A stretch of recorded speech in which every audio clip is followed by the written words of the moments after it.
Welcome back to Unmasking the Trans Movement with Jon Uhler. I'm your host, Brad Wilder. Today, we have a special treat for everybody. We have a brand new co-host joining the show, and this co-host is an expert.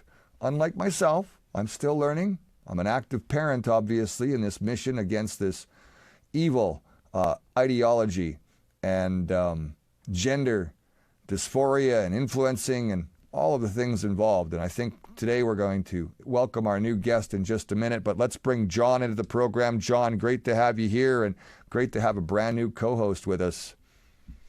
Brad, as always, it's great to be with you. Thank you for your efforts. We could not do this without you, as you're the one behind the scenes helping to produce this. Thank you. But I couldn't be any more excited. Unmasking the Trans Movement is growing in terms of the activities behind the scenes and our reach. So I thought, who can help me steer this ship and do so in a way that has the capability and the ability, because not only is she a scholar, she is an author, she is a doctor, Ph.D., and she has a grasp of the trans movement and the concerns like nobody else. And we now have an international scope. And I'm outnumbered 2-1 because, Brad, you are also a Canadian. I want to welcome Dr. Ann Gillies. Ann, thank you for joining us, and literally thank you for joining me and Brad and the team that we have, and we are assembling. The Unmasking the Trans Movement will become a very important platform for us to be able to not only feature subject matter experts, but to begin to bring to people really resources and support.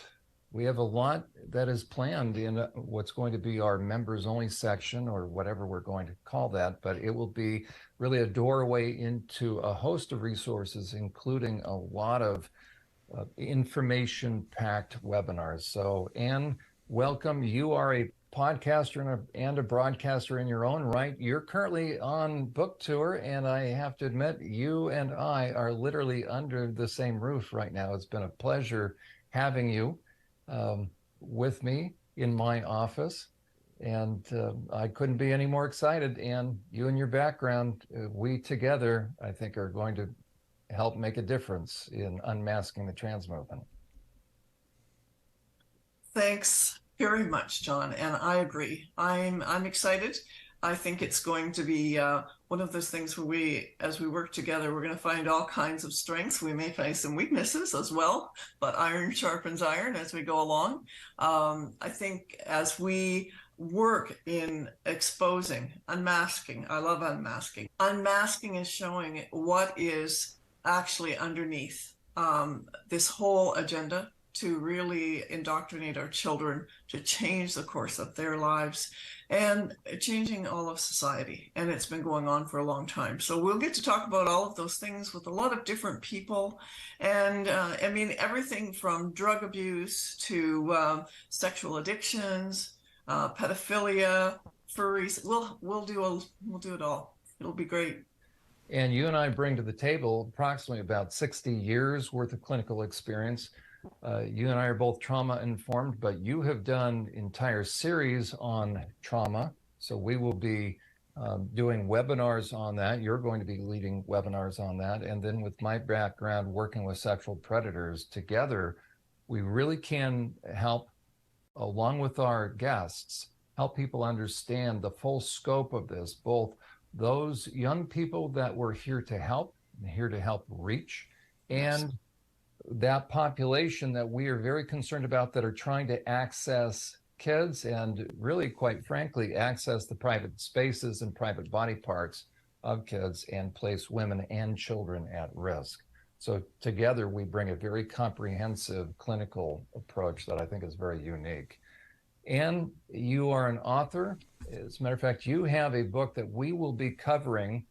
Let the audience know about that book, because we encourage them to start purchasing this book. It's crucial because you really lay out the overarching issue of what's underneath the trans movement that needs to be unmasked. Well, there's a couple books. The one that that is just at the publishers right now is called Implosion, and we're going to do a chapter by chapter kind of read through in a sense. We're going to talk about the high points. The book that I just published is Damaged by the Predators Among Us, and that's our own story, our own family story, which is about pedophilia and the homosexual the complication with homosexuality and pedophilia. And then previously I wrote Closing the Floodgates, which is tracking from 1948 to present day and how we got to where we are. So there's quite a bit of stuff coming out. The other thing that I am very excited about, and this just went to the publishers as well, is Whatever Happened to Emily, and it's a children's story. So it will be out in April, and it's a children's story that I'm going to do a series on. And this young girl decides to transition, and in elementary school, and so it's kind of her story. And so those are happening. The other thing I was thinking of, John, as you were talking about unmasking, so that for the children and adolescents caught in this web. But one of the things that we want to be able to do, I think, on this show is that we want to help parents. We want to help parents, and we want to help grandparents who are just overwhelmed with all of the things that are going on, and their children are coming home and telling them things that they're just like, they're reeling. And for those parents who are listening, who have actually had a child transition, my heart just is so broken for you, because part of this whole, and I'll call it agenda, is to really tear families apart. And they've done a great job of pitting the children against their parents. And so we want to somehow bring some clarity to that. We want to bring some healing and some restoration, if at all possible. So we're going to try and do a lot of different things over the next few months and years, hopefully. And that's where I come in. I've actually had the experience happen within my own household. I've taken control, obviously. I'm not the kind of guy who stands up and says I'm an alpha male. I'm, not that guy at all. But at this particular instance, I had to raise my back up and go, that's not going to happen here under my watch. You're still my kids. You're not the school's kids. You're not the government's kids. You're my kids. You will pay attention to what Dad says. And if you don't like that, I'll get Grandma involved. And boy, oh boy, I tell you what, she's old school for sure. So don't bring that up.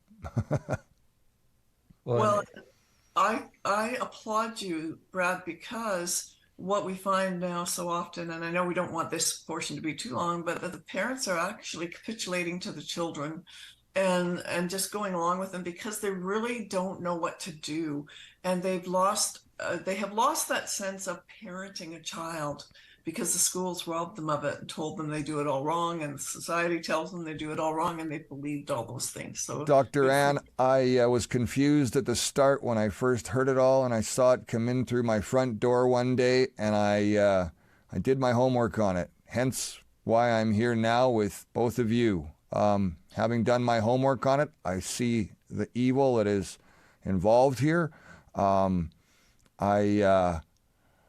I want my kids to enjoy life and not have to be bombarded by things like sex and gender and what their role is in society. As far as I'm concerned, along the way, they will have the opportunity to make those decisions themselves, and I'll trust their judgment accordingly as they go. But being influenced at a trend isn't going to fly under my watch. I wanted to be Aquaman as a kid, too. I wanted to be Superman. I wanted to be a hockey player. I wanted to be Wayne Gretzky. I wanted to be Gordie Howe. I am who I am. And you know what? We all have to accept that. Be yourself and be the best of yourself rather than try to be somebody else. And if you can't find yourself, surround yourself with people who can help you get there. Because I tell you what, it's those individuals, family, friends, support, that will guide those individuals to a place that actually has not the trendiness and the latest fashion or the latest thing to do. And I think that the kids are being misled, and the parents don't know how to react or respond, and they just freeze and clam up. And that's, again, that destroying that family environment. I used to, Brad, when my children were younger, I used to say to them, show me who your friends are and I'll show you who you are. That's right. Because I wanted to know who their friends were and who was influencing them. And this is where we, as parents, we need to be aware of who the friends are that they are joining with. And we can't always in the school system now. It's pretty tough. But making sure they're in positive friendships that are going to encourage them to. Well, my daughter wasn't a social butterfly at all. She never really sat back and kind of got engaged as being, ambitious to want to know everybody or everything about everybody. So she's kind of been that person watching from the outside in. And again, with the last couple of years and being home from school over COVID and all of that, the friendship isn't really there. But when that came through my door, when school came back after COVID and that walked through my door, that was the immediate, like, where did this come from? This didn't come from your friends. Because you've got no friends, in a sense. You haven't been to school in a year. Now you're coming in saying all this stuff. Well, how is this possible? And really, it's the school pushing it. And that's the only way I could look at it. Once I heard that her drama teacher had confronted her and asked her questions like, do you have a girlfriend? Or are you seeing anyone?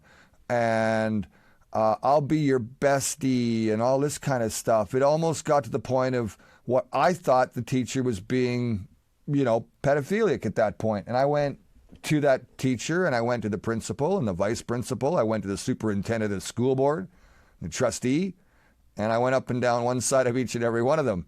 That was after I learned about the Learning Bar Inc. as well, which is another organization that we're going to talk about on this show because some of this stuff that's getting into our schools is coming through that network. And I think I've forwarded some of that information to you, Dr. Ann, and hopefully you'll get the chance to take a look through some of the research that I've done. We're almost out of time, guys. Anything, Jon? I'll throw it back to you for a quick second, and then if Dr. Ann wants to chime in, and then we'll wrap this up today.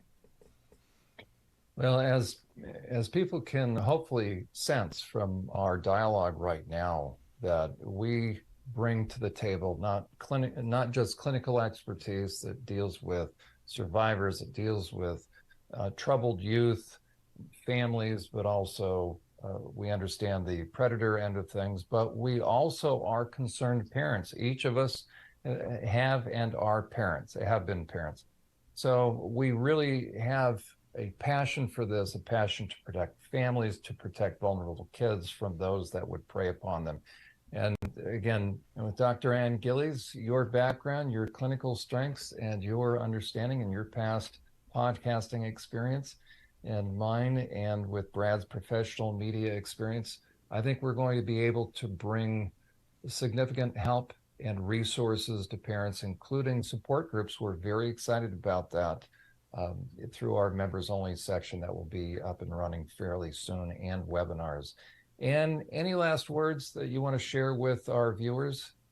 I'm looking forward to the journey, and I think it's going to be an excellent platform and a good collaboration. I agree. Thank you both for being on the show. This is Unmasking the Trans Movement with Jon Uhler. Our new co-host, Dr. Ann Gillies, will be back with us on our next episode, and that has a very special guest.